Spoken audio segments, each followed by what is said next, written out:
Antes de começarmos, tenho um pequeno pedido. Estou tentando alcançar 1000 inscritos. É um marco muito importante para mim. Por favor, clique no botão inscrever-se. É apenas um pequeno clique, mas para mim é uma enorme motivação para continuar criando vídeos.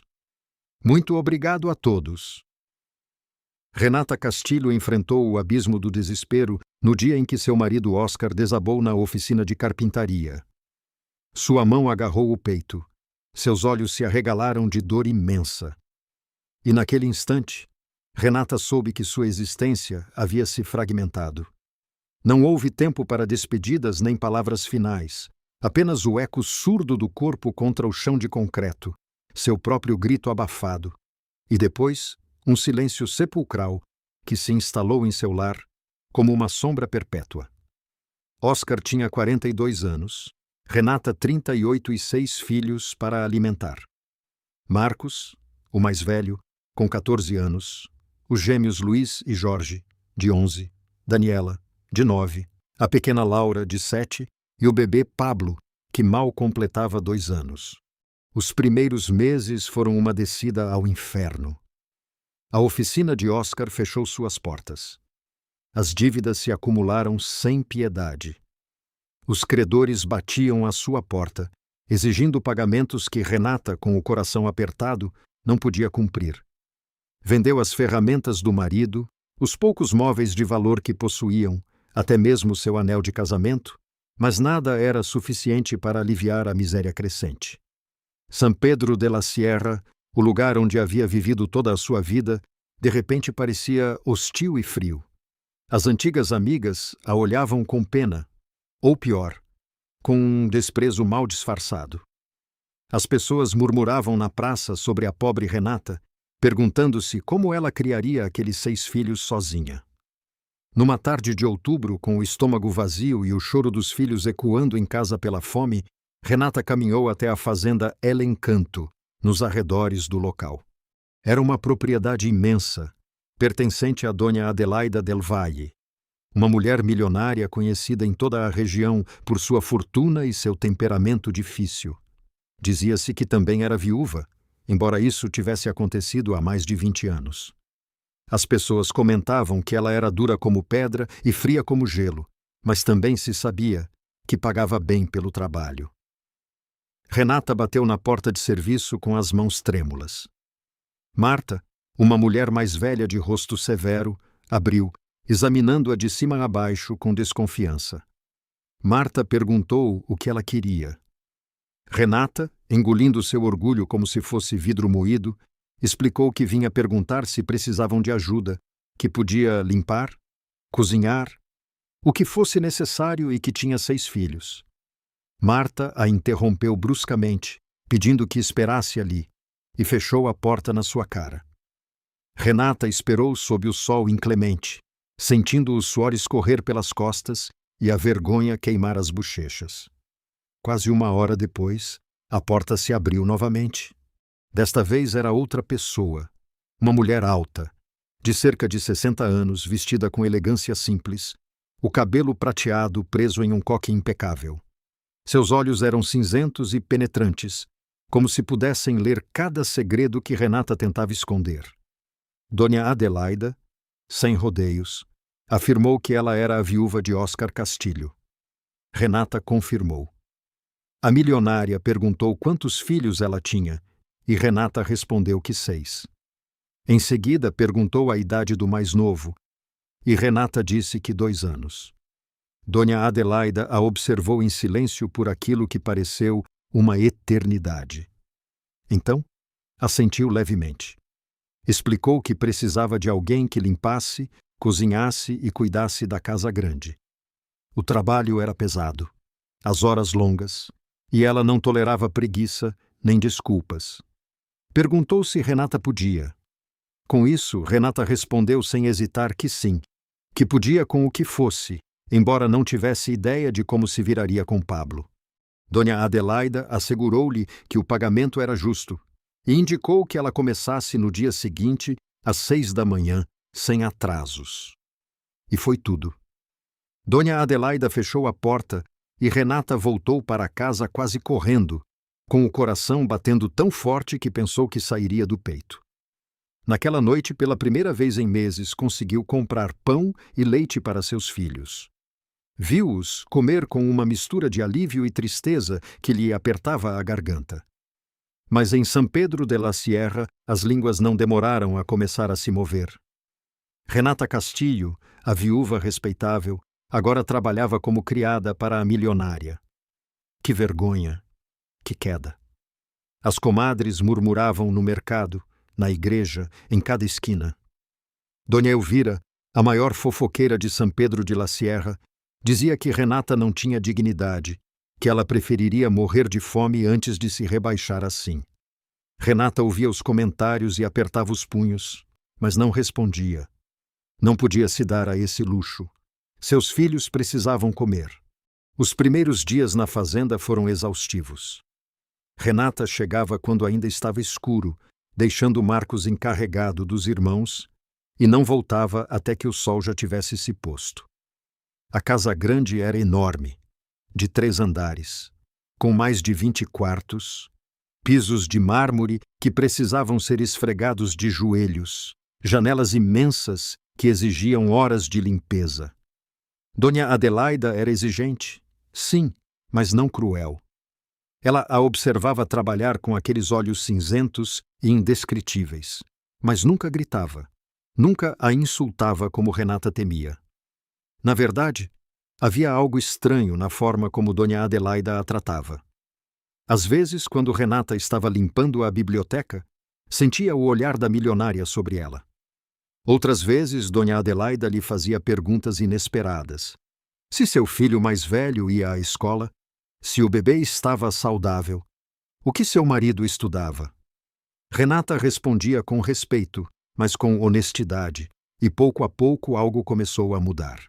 Dona Adelaida começou a lhe dar roupas que não usava mais, brinquedos velhos de seu filho para Pablo, livros para Marcos, pequenos gestos que Renata recebia com imensa gratidão. Numa tarde de novembro, enquanto Renata varria o corredor do 2º andar, ouviu vozes altas vindas do escritório de Dona Adelaida.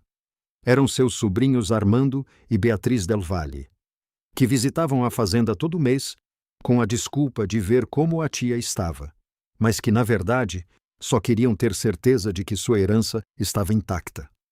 Armando, com voz melosa, dizia que era ridículo que a tia vivesse sozinha naquela casa enorme com apenas uma criada e que deveria ir morar com eles na cidade do México, onde poderiam cuidar melhor dela.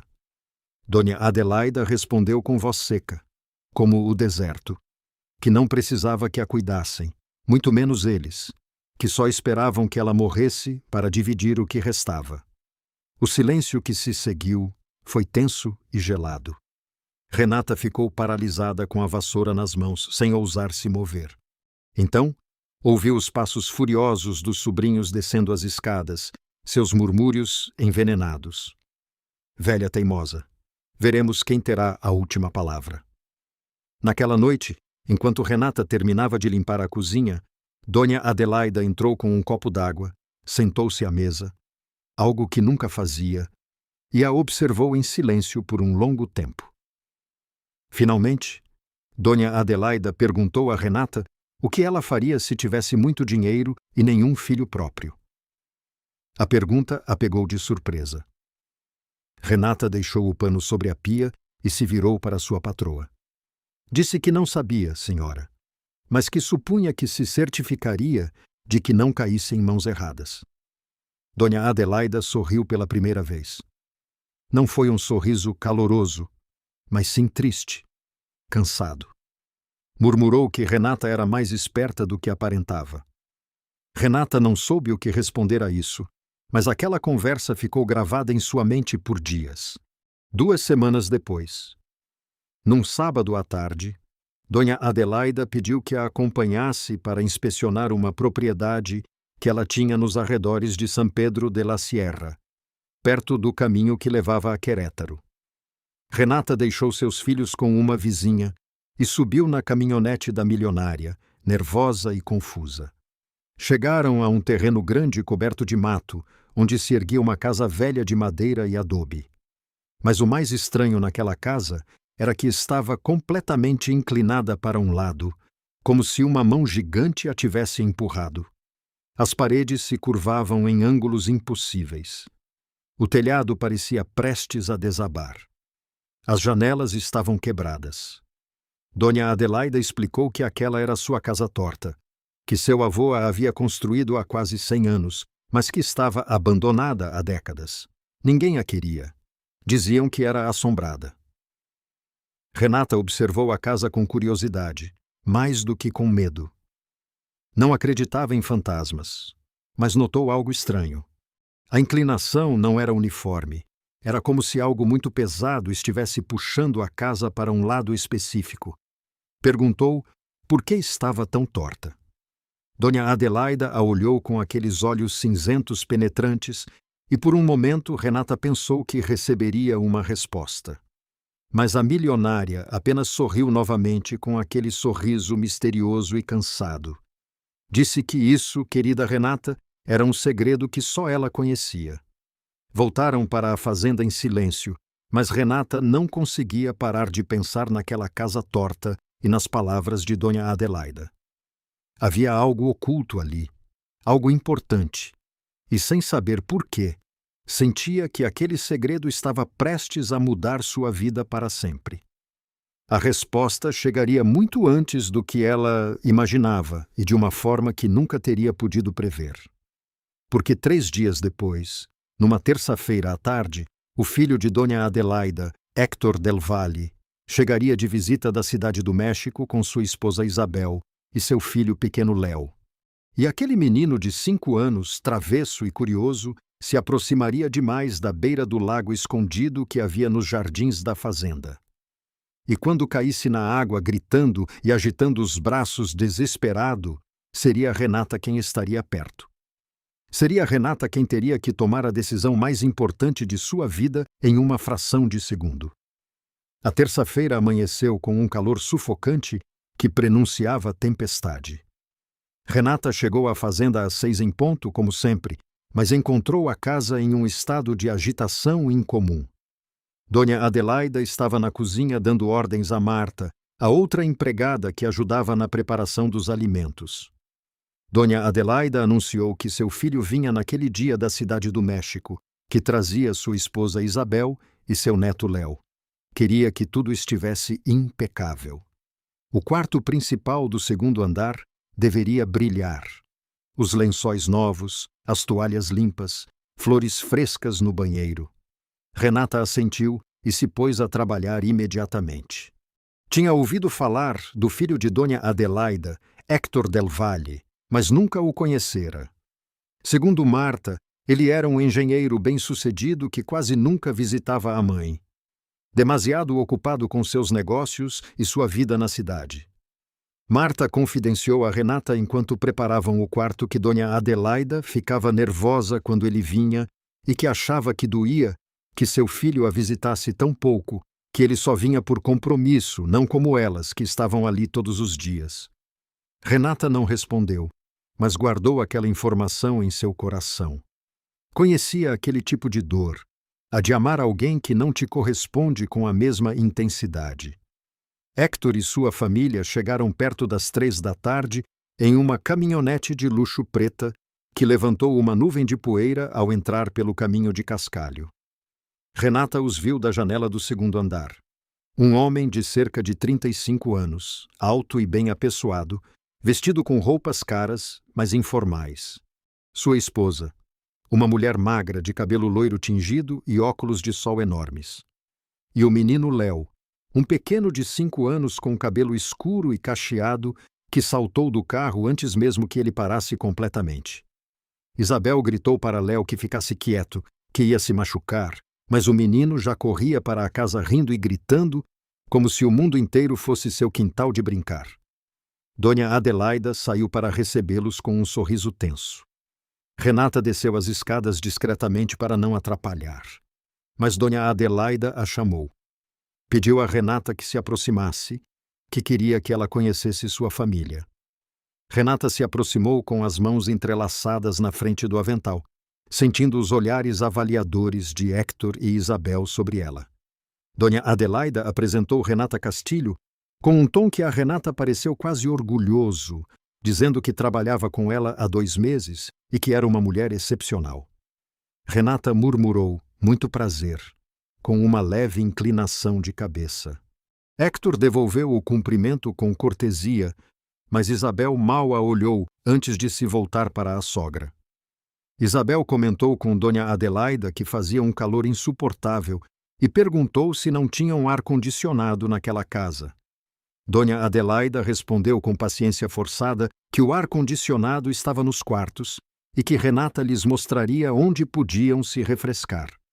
Enquanto subia as escadas com a bagagem dos visitantes, Renata ouviu Léo correndo por toda parte, tocando em tudo, gritando perguntas que ninguém respondia. O menino tinha aquela energia selvagem dos pequenos que nunca conheceram limites. O resto da tarde transcorreu em um ambiente tenso. Durante o jantar que Renata serviu na sala de jantar principal, Héctor e Isabel mal falaram com Dona Adelaida. As conversas eram superficiais, cheias de pausas incômodas. Léo não ficava sentado nem 1 minuto, levantando-se constantemente para correr ao redor da mesa ou puxar a toalha de mesa. Isabel dizia a Léo para se sentar sem convicção, sem sequer olhá-lo. Dona Adelaida observava o neto com uma mistura de amor e tristeza.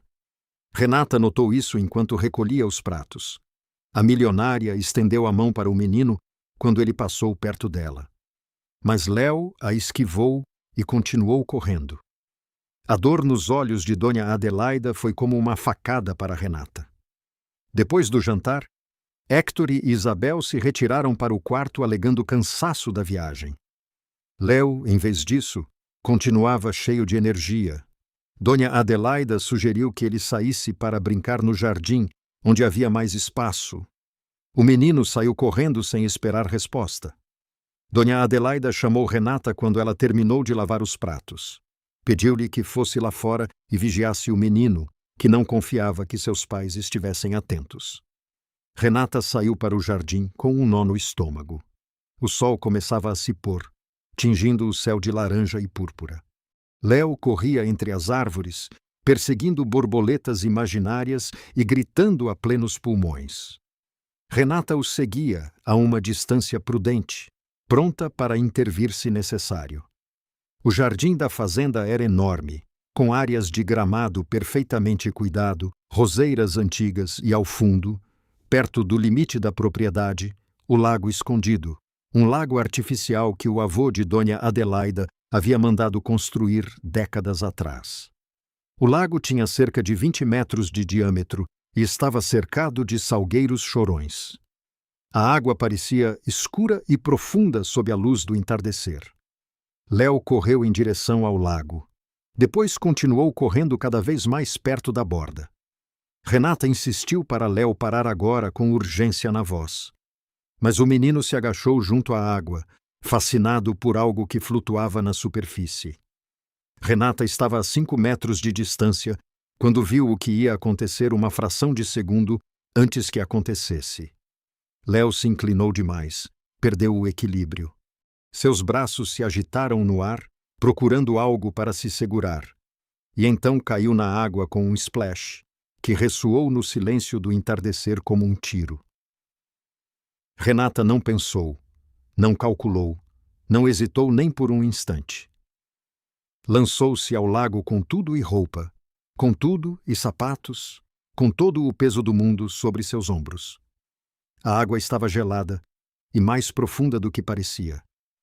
Afundou até o fundo, sentindo a lama fria sob seus pés, antes de se impulsionar para cima. Seus olhos ardiam pela sujeira da água, mas conseguiu ver a figura pequena de Léo afundando, seus bracinhos se agitando fracamente, sua boca aberta em um grito silencioso. Renata nadou em direção a ele com toda a força que lhe restava no corpo. Agarrou o menino pela cintura, bem quando ele estava prestes a desistir. Puxou-o para seu peito e chutou com as pernas, lutando contra o peso da água que encharcava sua roupa e a puxava para baixo. Cada movimento era uma agonia. Seus pulmões gritavam por ar, seus músculos tremiam de exaustão, mas ela não desistiu. Emergiu à superfície com Léo nos braços, tossindo e cuspindo água. O menino chorava aterrorizado, agarrando-se a ela com uma força surpreendente para alguém tão pequeno. Renata nadou em direção à margem, cada braçada mais difícil que a anterior, até que finalmente suas mãos tocaram a grama. Arrastou-se para fora do lago escondido com o menino ainda grudado em seu peito, tremendo violentamente, encharcada até os ossos.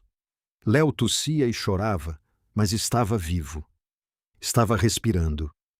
Renata o deitou sobre a grama e examinou sua boca para ter certeza de que não havia água presa.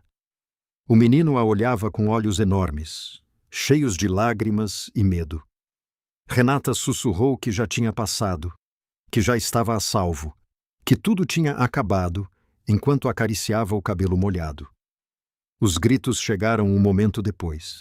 Dona Adelaida corria da casa com uma velocidade que Renata não teria acreditado possível em uma mulher de sua idade. Atrás dela vinham Héctor e Isabel com os rostos desfeitos pelo pânico. Isabel gritou o nome de Léo caindo de joelhos ao lado do filho e arrancando-o dos braços de Renata, chamando-o de seu bebê. Héctor também se ajoelhou, examinando o filho com mãos trêmulas. Dona Adelaida, em vez disso, olhou diretamente para Renata. Seus olhos cinzentos estavam cheios de lágrimas. A milionária sussurrou que Renata o havia salvado, que ela o havia salvado. Renata não pôde responder. De repente, toda a adrenalina que a sustentava evaporou-se e ela começou a tremer incontrolavelmente. Dona Adelaida a envolveu em seu próprio xale e a ajudou a se levantar. Dona Adelaida gritou em direção à casa pedindo a Marta que trouxesse cobertores e água quente rápido. Naquela noite, depois que Léo foi levado ao hospital como precaução e voltou com um certificado de boa saúde, e depois que Renata se trocou de roupa e bebeu chá quente até parar de tremer, Dona Adelaida a chamou em seu escritório. A milionária estava sentada atrás de sua escrivaninha de mogno, com as mãos entrelaçadas e o olhar perdido em algum ponto da parede. Quando Renata entrou, Dona Adelaida levantou a vista. Tinha os olhos vermelhos como se tivesse estado chorando. Pediu a Renata que se sentasse suavemente. Renata obedeceu, sentindo-se estranhamente nervosa. Dona Adelaida respirou fundo, como reunindo coragem para algo muito difícil. Disse a Renata que ela havia arriscado a vida por seu neto, um menino que ela nem sequer conhecia, que havia se lançado à água sem pensar, sem pedir nada em troca. E sua voz embargou. Isso era algo que ela nunca ia poder esquecer, muito menos pagar. Renata respondeu com honestidade que não tinha que pagar nada, senhora, que qualquer pessoa teria feito o mesmo. Dona Adelaida, com firmeza, disse que não qualquer pessoa. A maioria das pessoas teria gritado pedindo ajuda. Teria hesitado. Renata não hesitou nem um segundo. Levantou-se e caminhou até a janela. Disse a Renata que durante meses a havia observado, que havia visto como trabalhava sem reclamar, como se humilhava diante das fofoqueiras do lugar, com a testa erguida, como amava seus filhos com cada fibra de seu ser. E naquele dia confirmou o que já sabia, que era uma mulher extraordinária. Renata sentiu que as lágrimas ameaçavam transbordar, mas as conteve. Dona Adelaida voltou à escrivaninha e tirou uma pasta de uma das gavetas, abriu-a e extraiu vários documentos. Perguntou a Renata se ela se lembrava da casinha torta que lhe havia mostrado 2 semanas antes. Renata assentiu confusa. Dona Adelaida disse que aquela casa era dela, que agora a daria como prova de sua gratidão. As escrituras estavam ali e no dia seguinte iriam com o tabelião Cisneros para fazer a transferência oficial. Renata ficou sem palavras. A casinha torta. Aquela estrutura inclinada, velha, abandonada, não era muito, mas era infinitamente mais do que ela tinha. Renata disse que não sabia o que dizer. Dona Adelaida a interrompeu com um sorriso pedindo-lhe que não dissesse nada, que apenas a aceitasse que era dela e o que havia dentro também. Essas últimas palavras ficaram flutuando no ar como um segredo não revelado. Renata abriu a boca para perguntar o que significavam, mas Dona Adelaida já havia guardado os documentos e caminhava para a porta. A milionária disse-lhe que fosse para casa com seus filhos, que no dia seguinte falariam dos detalhes. E Renata parou no limiar e a olhou pela última vez. Agradeceu por salvar o único que naquele mundo ainda lhe importava de verdade. Renata voltou para sua pequena casa alugada naquela noite, caminhando como em um sonho. Uma casa. Dona Adelaida lhe dera uma casinha torta, velha, abandonada, mas uma casa, afinal, um lugar próprio, o primeiro passo para uma vida melhor para ela e seus filhos. Mas havia algo nas palavras de Dona Adelaida que não parava de ressoar em sua mente. E o que há dentro também. O que havia dentro daquela casinha torta? Que segredo ocultava? O que fazia com que se inclinasse daquela maneira tão estranha? E por que Dona Adelaida havia sorrido com aquela mistura de tristeza e alívio quando lhe disse que tudo era seu? As respostas estavam ali, esperando por ela naquela casa inclinada. E quando finalmente as descobrisse, Renata compreenderia que o resgate de Léo não havia sido apenas um ato de heroísmo, havia sido a chave que abriria a porta para um destino que mudaria sua vida, a de seus 6 filhos para sempre. Mas antes disso, antes da mudança e da descoberta, teria que enfrentar algo que não esperava. A fúria dos sobrinhos de Dona Adelaida, Armando e Beatriz del Valle, que acabavam de saber que sua tia acabara de presentear uma de suas propriedades a uma simples criada, e eles não permitiriam que isso ficasse assim. A notícia se espalhou por San Pedro de la Sierra como um incêndio em época de seca. Renata Castilho, a viúva pobre que limpava pisos alheios, agora tinha uma propriedade em seu nome.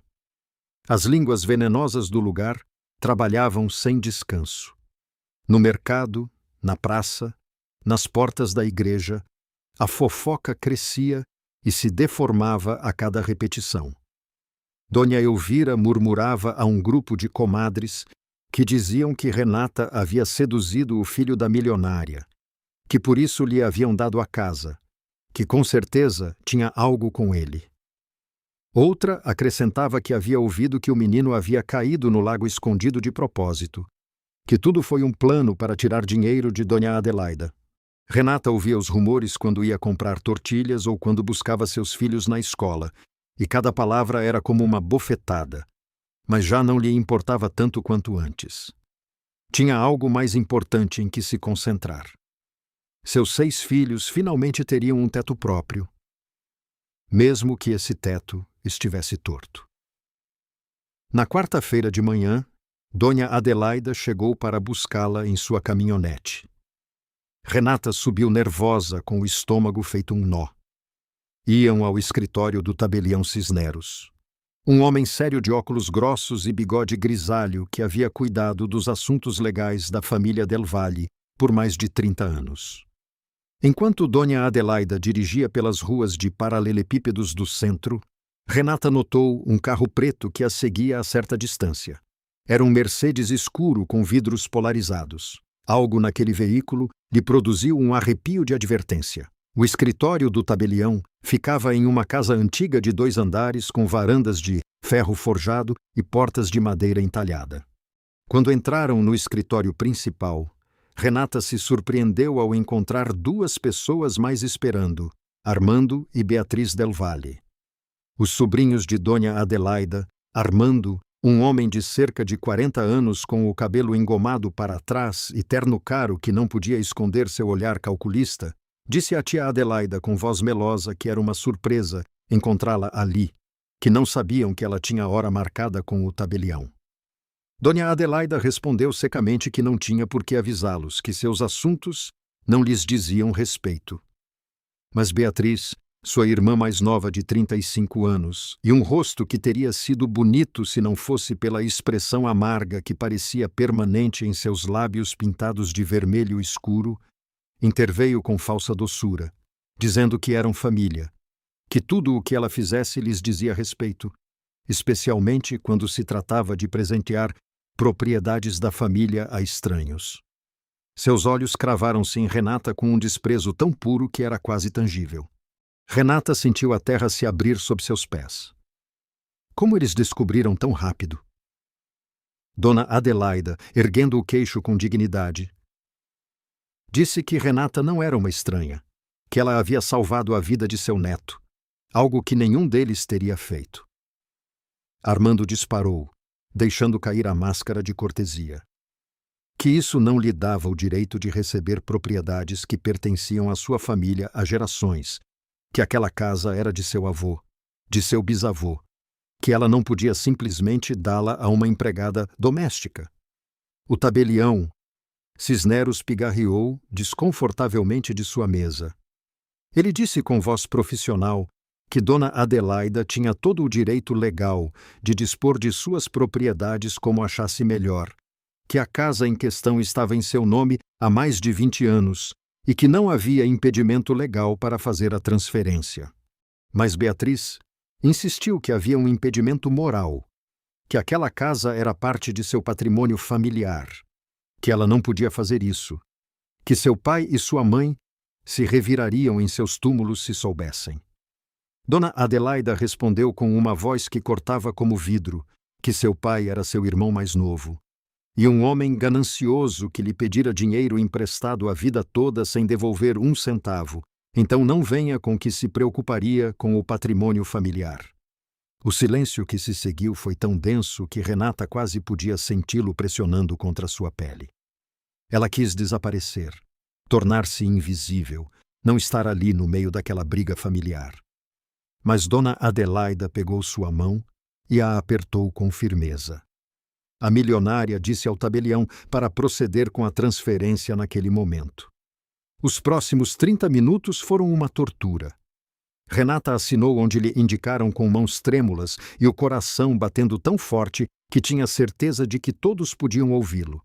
Armando e Beatriz permaneceram sentados em um canto, lançando-lhe olhares de ódio puro que prometiam vingança. Quando o processo terminou e o tabelião lhe entregou as escrituras em um envelope manila, Renata sentiu que suas pernas mal as sustentavam. Dona Adelaida a guiou para a saída, ignorando completamente seus sobrinhos. Mas assim que chegaram à porta, Armando falou com voz baixa e cheia de ameaça. Ele disse que aquilo não ficaria assim, tia, que eles iriam contestar aquela transferência. E quanto a Renata, seus olhos cravaram-se nela, que ela aproveitasse sua mansão torta enquanto pudesse, que não seria dela por muito tempo. Na caminhonete de volta à fazenda, Dona Adelaida dirigiu em silêncio por um longo tempo. Finalmente, quando já estavam saindo do local, ela falou. Ela disse a Renata para não lhes dar atenção, que eles não tinham nenhum poder legal para tirar aquela casa dela, que as escrituras estavam em seu nome, que era dela, Renata, dela e de seus filhos. Mas Renata não se sentia tranquila. Ela conhecia homens como Armando, conhecia aquela classe de ódio e sabia que ele não pararia só porque a lei não estava do seu lado. Naquela tarde, depois do trabalho, Renata reuniu seus 6 filhos em sua pequena casa alugada e lhes deu a notícia. Marcos, o mais velho, a olhou com uma mistura de alegria e desconfiança. Perguntou se era uma casa, mãe. De verdade, Renata lhe assegurou que sim, meu amor, que era velha e estava um pouco torta, mas que era dela, que finalmente tinha um lugar próprio. Os gêmeos Luiz e Jorge gritaram de emoção. Daniela e Laura pularam de alegria. Pablo, o mais novo, aplaudiu com suas mãozinhas. Pela primeira vez em muito tempo, a casa se encheu de risadas genuínas. Naquela noite, Renata e seus filhos empacaram suas poucas posses, roupas, algumas panelas, os brinquedos gastos das crianças, os cadernos escolares. Mas cada objeto parecia mais leve agora que sabiam que o levariam para um lar próprio. No sábado de manhã cedo, chegaram à mansão torta com a ajuda de um vizinho que tinha uma caminhonete pick-up. As crianças desceram correndo do veículo e ficaram paradas em frente à propriedade com as bocas abertas. A casa era ainda mais estranha do que Renata se lembrava. A estrutura completa inclinava-se para o leste, como se algo pesadíssimo a puxasse daquele lado. O telhado de telhas vermelhas estava parcialmente afundado. As paredes de adobe mostravam rachaduras profundas. As janelas de madeira estavam inchadas pela umidade. O alpendre frontal curvava-se em um ângulo impossível. Ao redor da casa, o terreno estava coberto de mato alto e árvores selvagens que não eram podadas há décadas. Laura sussurrou, pegando a mão de Renata, se eles realmente iriam morar ali. Renata assegurou que sim, meu amor, e que iriam arrumá-la pouco a pouco, que ela veria que ficaria linda. Mas em seu interior, Renata sentiu uma pontada de dúvida. Como aquele lugar seria habitável? Ela não tinha dinheiro para reparos, mal tinha para comer. Abriu a porta principal, que rangeu com um som que parecia um lamento, e entraram todos juntos. O interior era escuro e cheirava a umidade antiga. O piso de madeira estava coberto de poeira e folhas secas que haviam entrado pelas janelas quebradas. Na sala, havia móveis velhos cobertos com lençóis brancos que pareciam fantasmas na penumbra. Mas o que mais chamou a atenção de Renata foi a distribuição estranha da casa. Havia uma sala grande, uma cozinha pequena com fogão a lenha, 2 quartos à esquerda, um banheiro minúsculo e uma porta fechada no final de um corredor curto do lado leste da casa. A porta era feita de madeira grossa com um cadeado velho e enferrujado pendurado em uma argola de ferro. Renata se aproximou daquela porta e a tocou com a palma da mão. A madeira estava fria. Fria demais para ser normal. E quando encostou o ouvido contra a superfície, pareceu ouvir algo. Não um som exatamente, mas sim uma presença, como se o quarto respirasse. Marcos perguntou, aproximando-se com curiosidade, o que havia ali. Renata disse que não sabia, que estava trancado. Marcos perguntou se podiam abri-lo. Renata olhou o cadeado. Era velho, mas resistente. Precisariam de ferramentas para abri-lo ou da chave. Ela prometeu que no dia seguinte buscaria a forma de abri-lo e pediu que a ajudassem a limpar, que tinham muito trabalho. Passaram o dia todo varrendo, esfregando, tirando os lençóis dos móveis velhos, abrindo janelas para que o ar fresco entrasse. As crianças trabalharam com uma energia surpreendente, cantando e rindo apesar do cansaço. Para elas aquilo era uma aventura, um novo começo. Quando o sol começou a se pôr, Renata fez um jantar simples com as provisões que havia trazido. Feijão refogado, tortilhas aquecidas no fogão a lenha e um pouco de queijo. Comeram sentados no chão da sala, como se fosse um piquenique.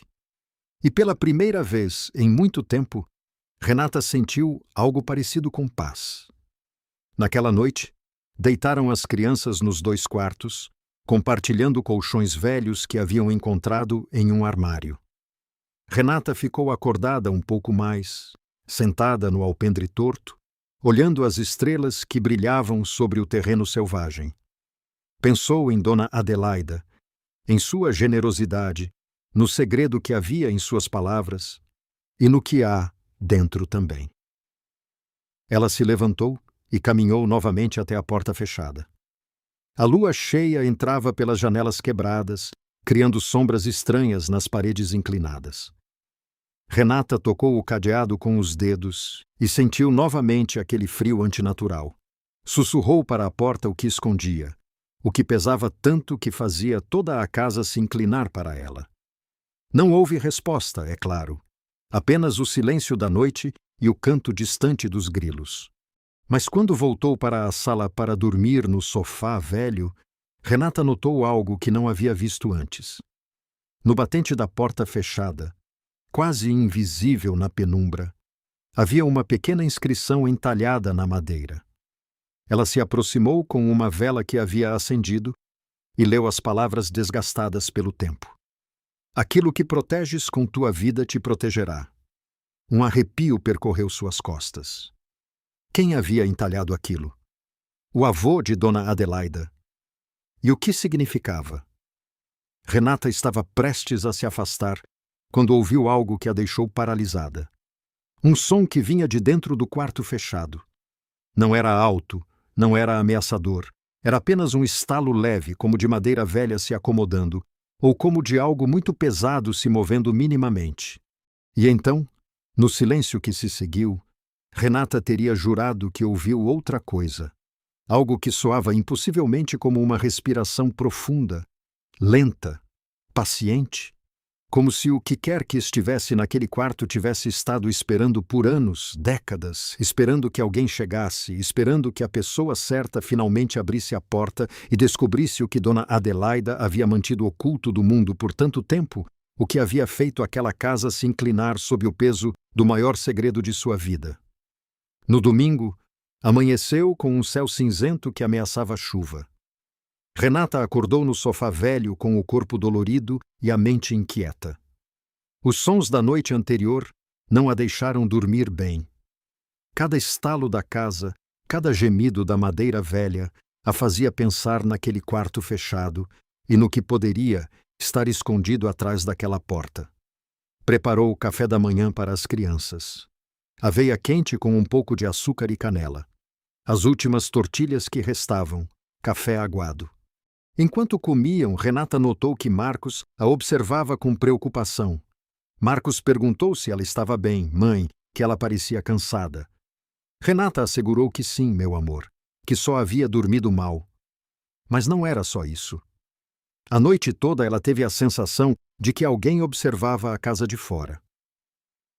Várias vezes ela se levantou para olhar pelas janelas quebradas. Mas nunca viu nada além de escuridão e as árvores se movendo com o vento. Depois do café da manhã, pediu a Marcos que ficasse cuidando de seus irmãos. Pegou 3 velas grossas que havia encontrado em uma gaveta da cozinha, um isqueiro e caminhou para o corredor com passo decidido. Ela não podia mais adiar aquilo. Precisava saber o que havia naquele quarto.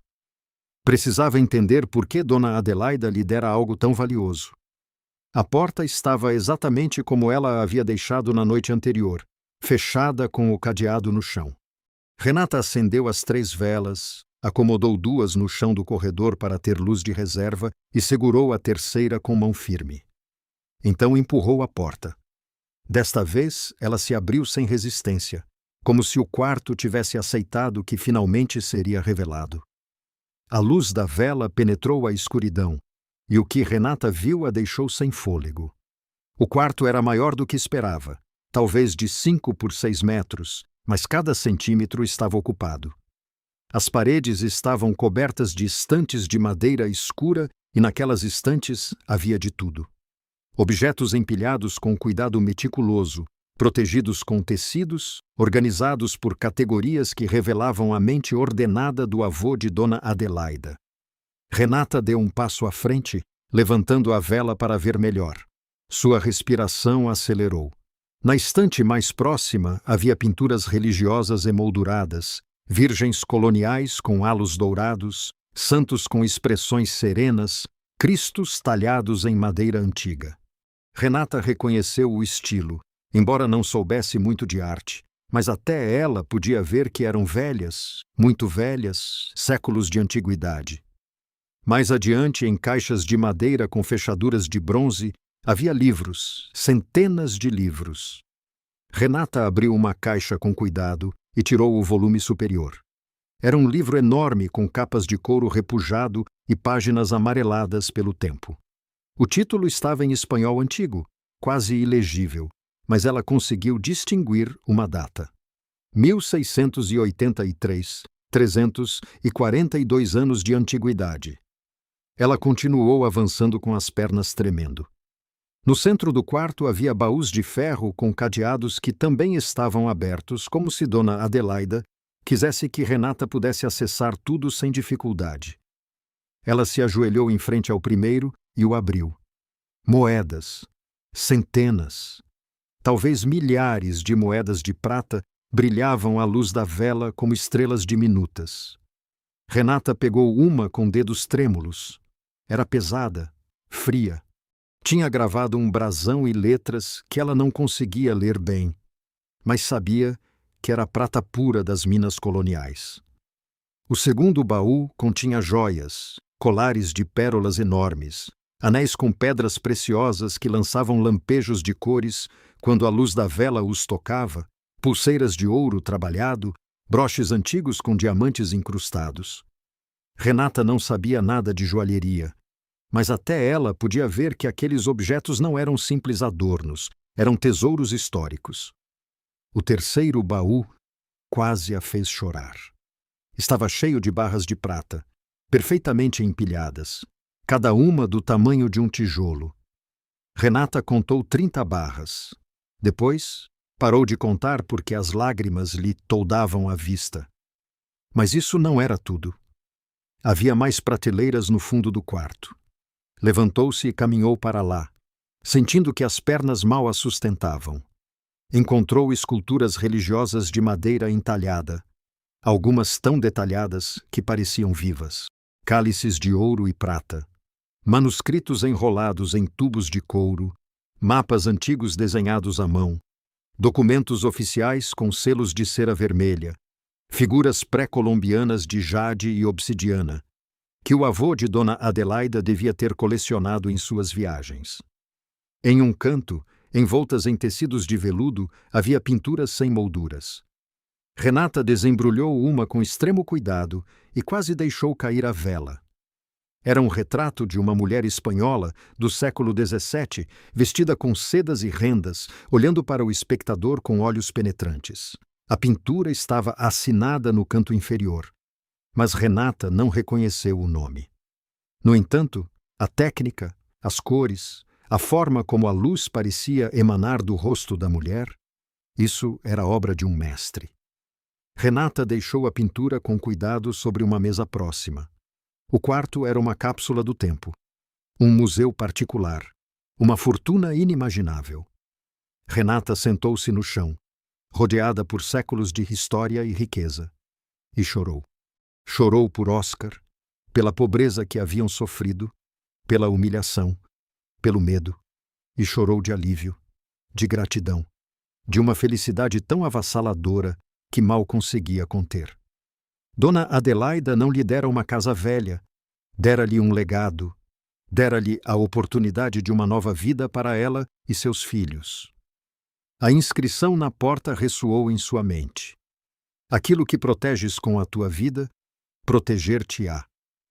O avô de Dona Adelaida guardara esta fortuna, não por cobiça, mas para a proteger, para que caísse nas mãos certas. E agora, por um ato de bondade, essas mãos eram as de Renata. Os dias seguintes foram de transição.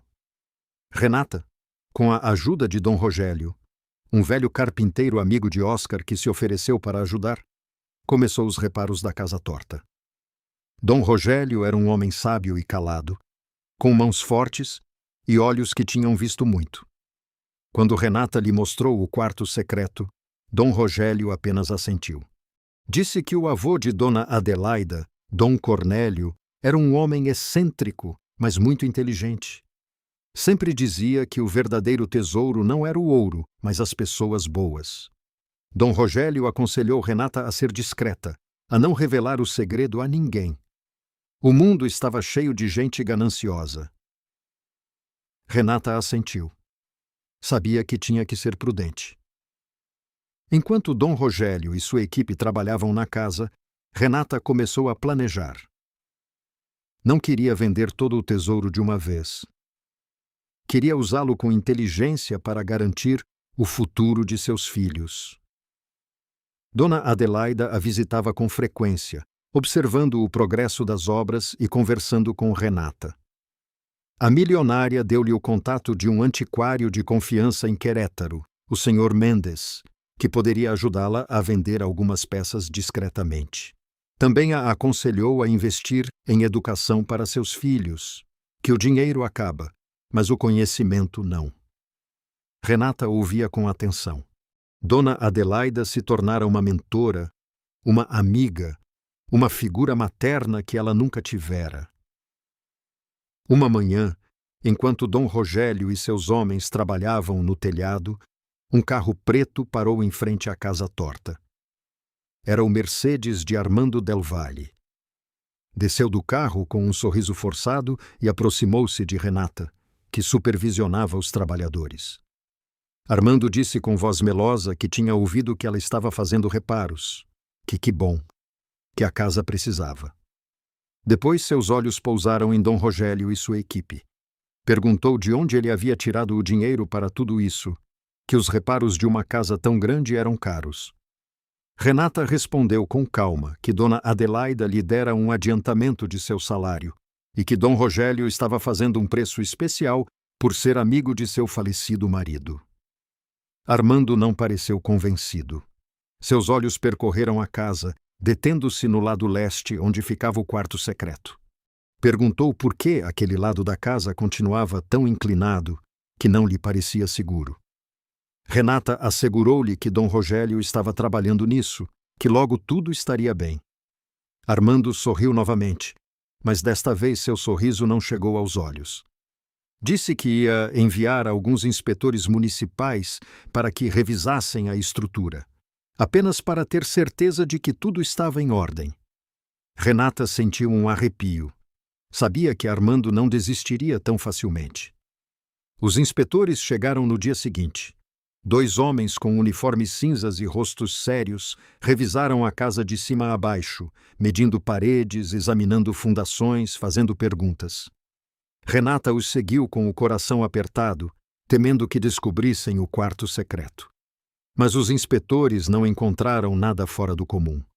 A casa, embora inclinada, era estruturalmente sólida graças ao trabalho de Dom Rogério. Assinaram seus papéis e foram embora, deixando Renata com um suspiro de alívio.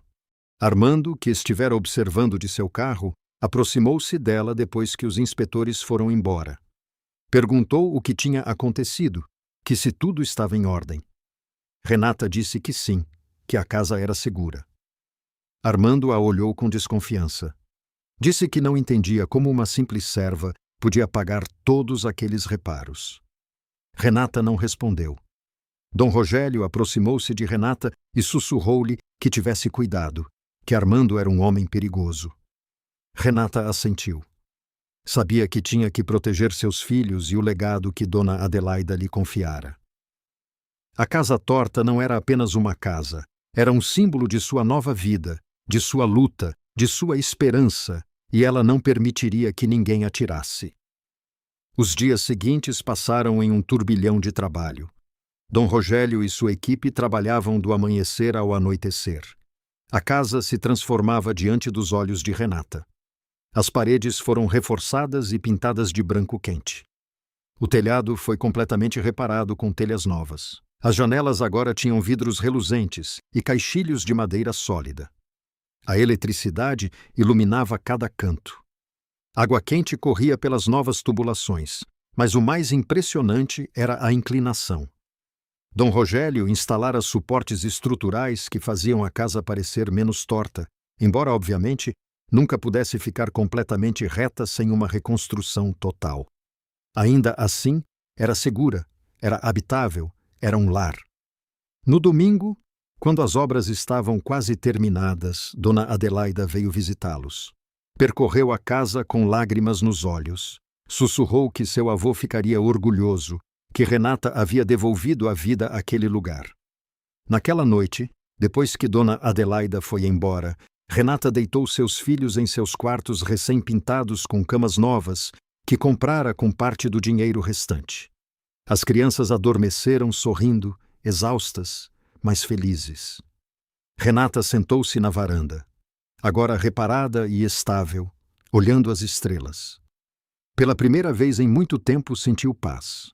Haviam conseguido, contra todas as probabilidades, contra as ameaças de Armando, contra os rumores do lugar. Haviam transformado aquela casa torta em um lar. Mas a paz durou pouco. Às 3 da manhã, Renata acordou com um som estranho, um rangido. Mas não era o rangido normal de uma casa velha se acomodando. Era o rangido de alguém andando com cuidado, tentando não fazer barulho. Levantou-se sem acender as luzes e caminhou descalça até a sala. A luz da lua entrava pelas novas janelas, criando sombras alongadas no chão. Tudo parecia normal. Talvez tivesse sido apenas sua imaginação. Então ouviu outro som. Este vinha de fora, do lado leste da casa, do lado onde ficava o quarto fechado. Renata correu para a janela mais próxima e olhou para fora. O que viu fez seu sangue gelar. Havia um homem do lado de fora, vestido completamente de preto, com uma lanterna pequena. Ele estava examinando a parede externa do quarto fechado, tocando-a com as mãos, medindo algo com uma fita métrica. E ao lado dele, na escuridão, estava Armando Del Valle. Estavam procurando algo. Estavam tentando entender por que aquele lado da casa se inclinava tanto. Estavam prestes a descobrir o segredo do quarto. E Renata, sozinha na escuridão de sua casa, com seus 6 filhos dormindo e indefesos, soube que a verdadeira guerra acabara de começar. Porque se Armando descobrisse o que havia naquele quarto, se entendesse o verdadeiro valor do que sua tia lhe dera, não pararia diante de nada para tirá-lo, absolutamente nada. Renata observou da janela escura como Armando e o homem vestido de preto examinavam a parede externa do quarto. Suas mãos se moviam sobre o adobe velho, procurando sinais, medindo a profundidade da inclinação. O homem tirou algo que parecia um detector de metais portátil e o passou lentamente pela parede. O aparelho emitiu um bip constante. Armando sorriu na escuridão. Era o sorriso de um predador que acabara de encontrar sua presa. Renata recuou da janela com o coração martelando no peito. Tinha que fazer algo. Mas o quê? Se saísse para enfrentá-los, poderiam se tornar violentos. Se chamasse a polícia, para quando chegassem, já teriam ido embora. E o pior de tudo, agora Armando sabia. Talvez não entendesse exatamente o que havia no quarto, mas sabia que havia algo metálico, algo pesado, algo valioso. Correu para o telefone que haviam instalado com a nova linha elétrica e discou o número da fazenda El Encanto. Chamou 4 vezes. 5. 6. Finalmente a voz sonolenta de Dona Adelaida atendeu. Renata disse a Dona Adelaida que era ela, que Armando estava ali, que estava do lado de fora da casa com alguém, que tinha um detector de metais, que estavam investigando o quarto, que sabiam que havia algo. O silêncio do outro lado da linha durou apenas 1 segundo, mas pareceu uma eternidade. Dona Adelaida disse-lhe para não sair, para fechar todas as portas, que estava indo para lá naquele mesmo momento e que traria ajuda. A linha foi cortada. Renata desligou o telefone com mãos trêmulas e correu para verificar se todas as portas estavam trancadas. Depois foi aos quartos de seus filhos. Marcos estava acordado, sentado em sua cama com olhos assustados. Marcos disse que tinha ouvido barulhos lá fora.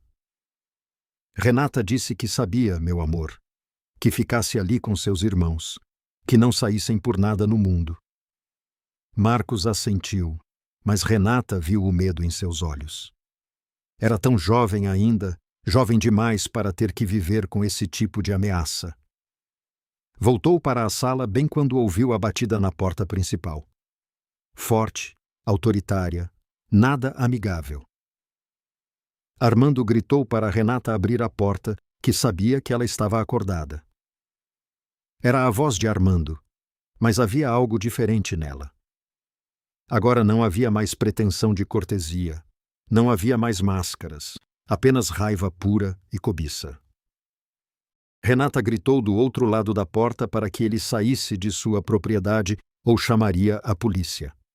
Armando disse para ela ir em frente, que a chamasse, que para quando chegassem ele já teria encontrado o que estava procurando. Renata ouviu passos se afastando da porta da frente. Correu para a janela e viu com horror Armando e o homem de preto se dirigindo para os fundos da casa, para o quarto trancado. Armando carregava algo que parecia um pesado martelo. Eles iam arrombar a parede. Renata correu para o corredor que levava ao quarto. Pôs as costas contra a porta fechada, como se seu corpo pudesse impedir o que estava por vir. Ouviu o primeiro golpe do martelo contra o adobe exterior. Depois o segundo. Depois o terceiro. Cada impacto fazia a casa inteira tremer. Renata gritou com toda a força de seus pulmões para que parassem, que aquela era sua propriedade, que o que estavam fazendo era ilegal. Mas os golpes continuaram. O velho adobe começou a ceder. Renata podia ouvir os pedaços caindo no chão do lado de fora. Eles estavam prestes a abrir um buraco na parede, prestes a ver o que havia dentro. Então, como resposta a uma oração desesperada, ela ouviu o som de veículos se aproximando rapidamente pela estrada de terra. Muitos veículos. Ela correu para a janela da frente e viu 3 caminhonetes entrando na propriedade com as luzes acesas. A primeira era a caminhonete branca de Dona Adelaida. As outras 2 eram viaturas da Polícia Municipal de São Pedro de la Sierra.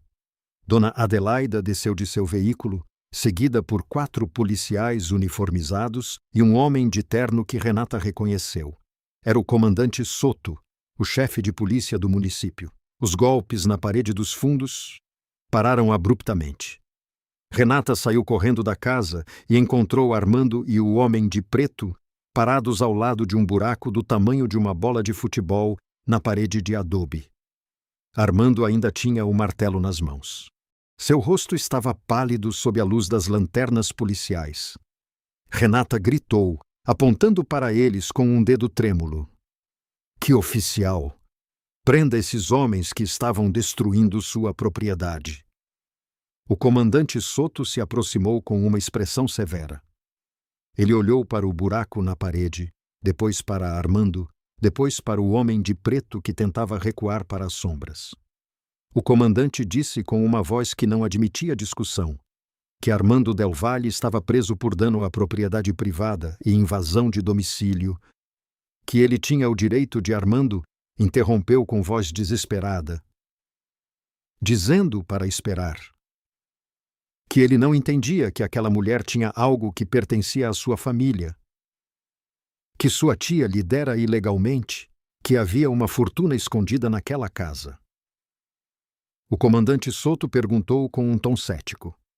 Que tipo de fortuna? Armando apontou para o buraco na parede. Disse que lá dentro que o detector de metais havia confirmado que havia ouro, prata, objetos valiosos, que seu avô os havia escondido ali décadas atrás, e que agora aquela mulher, Dona Adelaida, interrompeu com voz firme, aproximando-se do grupo, dizendo que o que havia naquela casa era legalmente propriedade de Renata Castilho, que as escrituras que eles haviam assinado incluíam explicitamente o conteúdo completo da propriedade, que qualquer coisa dentro daquela casa era dela por direito legal. Mas Armando disse que tia, aquela era a herança de família, que ela não podia simplesmente dá-la a uma estranha. Dona Adelaida respondeu que podia fazer o que quisesse com suas propriedades Armando, e que ela o fizera. Dona Adelaida virou-se para o comandante. Disse que tinha ali cópias certificadas das escrituras, que tudo havia sido feito legalmente em cartório, que aquela mulher havia salvado a vida de seu neto, que lhe dera a casa e todo o seu conteúdo como prova de gratidão, que seu sobrinho não tinha nenhum direito legal sobre nada disso. O comandante revisou os documentos que Dona Adelaida lhe entregou. Então olhou para Armando com desgosto. Ele disse ao Sr. Del Valle que os documentos estavam em ordem. Você não tinha nenhum direito sobre aquela propriedade ou seu conteúdo. O que você fez naquela noite constituía um crime grave. Ele fez um sinal para seus oficiais. Disse-lhes para prendê-lo. Armando gritou que não, que esperassem, que podia pagar, que podia. Mas as algemas já estavam em seus pulsos. O homem de preto também foi preso. Eles os levaram para as viaturas enquanto Armando gritava ameaças e maldições que se perderam na noite. Quando as viaturas se afastaram com seus prisioneiros, restou apenas o silêncio. Renata deixou-se cair na grama úmida, tremendo de pés à cabeça. Tudo tinha passado tão rápido. Tudo tinha estado tão perto do desastre. Dona Adelaida ajoelhou-se ao lado dela e a abraçou com força. Disse-lhe que já tinha passado, que já tinha acabado, que estava segura. Renata perguntou se voltaria, se contrataria mais gente. Sim. Dona Adelaida disse com certeza absoluta que não voltaria, que o comandante Soto lhe devia vários favores. Armando passaria pelo menos 1 mês na prisão por isso, e quando saísse, teria uma ordem de restrição que o impediria de se aproximar a menos de 500 metros daquela propriedade. Além disso, um pequeno sorriso apareceu em seu rosto cansado. Disse que falaria com seu advogado no dia seguinte, que ia mudar seu testamento. Tudo o que tinha, toda a sua fortuna, iria para instituições de caridade quando morresse. Armando e Beatriz não receberiam 1 centavo. Quando soubessem, estariam ocupados demais brigando por seu testamento para incomodar Renata. Renata olhou para a milionária com lágrimas correndo pelas bochechas. Perguntou por que ela fazia tudo aquilo por ela. Dona Adelaida respondeu que era porque ela era a filha que nunca tivera, porque vira nela algo que há muito tempo perdera, bondade genuína em um mundo cheio de ganância. Dona Adelaida limpou as lágrimas com seu lenço, e porque seu avô Cornélio teria querido que sua fortuna fosse para alguém que a usasse para fazer o bem, alguém como ela. Os dias seguintes foram de transição. Dom Rogério terminou os reparos da casa, incluindo o buraco que Armando fizera na parede do quarto. A casa torta, agora reforçada e bonita, tornou-se a inveja do bairro. Renata, com o conselho de Dona Adelaida, começou a vender peças do tesouro com muita prudência. Um colar aqui, uma pintura ali, sempre através do Sr. Mendes. Sempre com discrição absoluta. Nunca vendia o suficiente para atrair atenção, mas o necessário para transformar a vida de sua família. Primeiro comprou uma casa maior em San Pedro de la Sierra, perto das melhores escolas. Manteve a casa torta como propriedade de investimento, alugando-a para uma família jovem que a encheu de risadas e vida. O quarto secreto foi esvaziado com cuidado, e seu conteúdo foi transferido para uma caixa de segurança em Querétaro, onde apenas Renata e Dona Adelaida tinham acesso. Marcos começou aulas particulares com os melhores professores e mostrou um talento surpreendente para a matemática. Os gêmeos Luiz e Jorge se inscreveram em um programa de futebol que descobriu suas habilidades naturais como jogadores. Daniela começou aulas de piano e encheu a casa nova com música. Laura se juntou a um grupo de dança folclórica e brilhava em cada apresentação. E o pequeno Pablo, que agora tinha 3 anos, frequentava um pré-escolar onde aprendia e crescia rodeado de outras crianças. Renata, pela primeira vez em sua vida, teve tempo para respirar, para pensar, para sonhar. Fez aulas noturnas para terminar sua educação secundária, que abandonara quando se casou com Oscar. Descobriu que adorava ler. Descobriu que era inteligente, capaz, muito mais do que qualquer um lhe dissera jamais. E Dona Adelaida se tornou uma presença constante em suas vidas. Jantava com eles pelo menos 2 vezes por semana. Assistia aos jogos de futebol dos gêmeos. Ouvia Daniela tocar piano. Lia contos para Laura e Pablo. Tornou-se a avó que as crianças nunca tiveram. 6 meses após a prisão de Armando, Renata estava na cozinha de sua casa nova preparando mole para um jantar em família.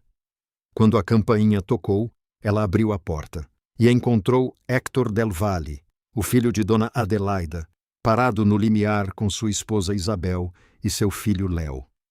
Héctor disse com voz humilde que sabia que não se conheciam bem, que sabia que não fora o melhor filho para sua mãe, mas que ela falava de Renata o tempo todo, de seus filhos, de como salvara seu filho. Fez uma pausa claramente desconfortável.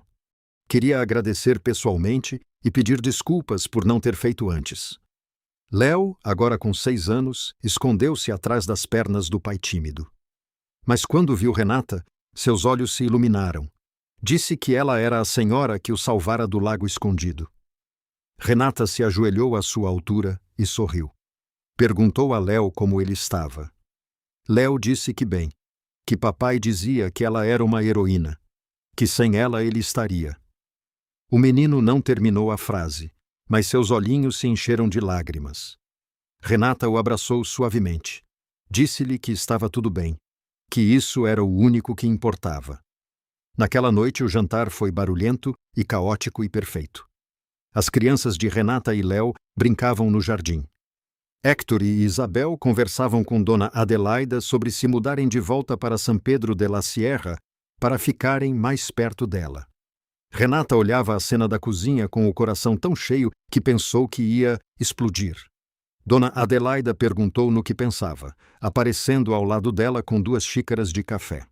Renata disse com honestidade que pensava em Oscar, que desejaria que ele estivesse ali para ver aquilo, para ver seus filhos felizes, saudáveis, com futuro, para saber que tudo deu certo no final. Dona Adelaida disse suavemente que ele sabia, que onde quer que estivesse ele sabia, e estava orgulhoso dela. 1 ano depois de receber a casa torta, Renata estava sentada na varanda de seu lar original em uma tarde de domingo. A casa fora completamente restaurada, e agora a família que a alugava a cuidava com carinho. Renata vinha visitá-la de vez em quando, só para lembrar.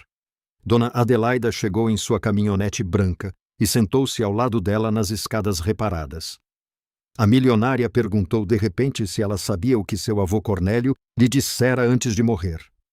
Disse que ela tinha 12 anos, que ele estava em sua cama muito doente, mas que lhe pegou a mão e disse: Adelaida, o dinheiro é apenas papel e metal. O que importa é o que você faz com ele.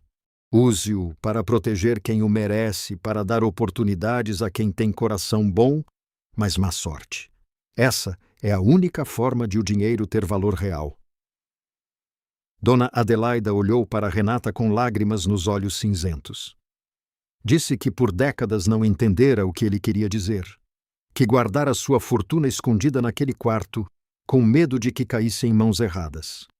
Mas quando a viu lançar-se naquele lago escondido sem pensar, quando viu seu coração puro e sua valentia, finalmente entendeu o que seu avô quis dizer. Pegou a mão de Renata entre as suas. Disse que ela era a razão pela qual ele guardara aquela fortuna, que ela era a pessoa que merecia encontrá-la. Renata não conseguiu falar, apenas abraçou Dona Adelaida e chorou lágrimas de gratidão, de alívio, de felicidade pura. 3 anos depois, Marcos foi aceito na Universidade Nacional Autônoma do México com uma bolsa integral para estudar engenharia. Os gêmeos Luiz e Jorge jogavam nas categorias de base de um time profissional de futebol. Daniela dava concertos de piano na cidade. Laura ganhou um concurso estadual de dança. E Pablo, agora com 5 anos, lia livros que crianças de 7 mal conseguiam entender. Renata terminara o ensino médio e estava estudando administração de empresas na universidade local. Abrira uma pequena fundação que ajudava viúvas em situações semelhantes às que ela vivera. Dava-lhes trabalho, treinamento, apoio emocional. Chamara-a de Fundação Cornélio del Valle, em homenagem ao avô de Dona Adelaida. E a casa torta, aquela estrutura inclinada que um dia parecia prestes a desabar, tornara-se uma lenda em San Pedro de la Sierra. As pessoas contavam a história da viúva pobre que havia recebido uma casa que parecia, mas que escondia um milagre. Uma casa que se inclinava não por maldição, mas pelo peso do amor e da generosidade de um homem que havia guardado sua fortuna para a pessoa certa. Uma pessoa que não havia sido de seu sangue, mas que havia demonstrado ter o coração que ele sempre valorizou. Humilde, corajoso, bondoso. 5 anos depois daquela noite em que Renata havia visto seu marido morrer na oficina de carpintaria, ela estava parada em frente à mansão torta com seus 6 filhos, todos vestidos elegantemente. Dona Adelaida estava ao lado dela, agora com 65 anos, mas ainda forte e digna. Marcos, agora com 19 anos e mais alto que ela, perguntou se sua mãe estava pronta. Renata olhou para a casa uma última vez. A casa que havia estado inclinada pelo peso de um segredo.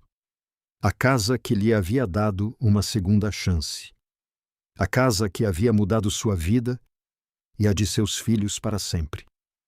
Disse com voz firme que sim, que estava pronta, porque naquela tarde Renata Castilho ia fazer algo que nunca havia imaginado possível. Ela ia à cerimônia de formatura de Marcos da universidade.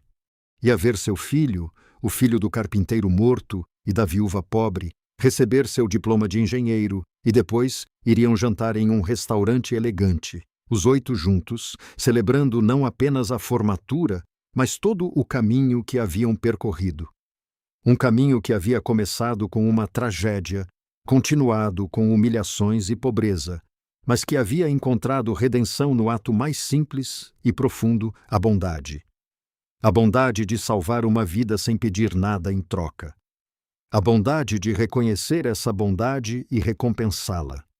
A bondade que se multiplica e se expande como ondas na água, tocando vidas, transformando destinos, criando milagres. Enquanto caminhavam para o carro novo que Renata havia comprado com dinheiro honestamente ganho de seu trabalho e seus investimentos prudentes, Pablo pegou sua mão.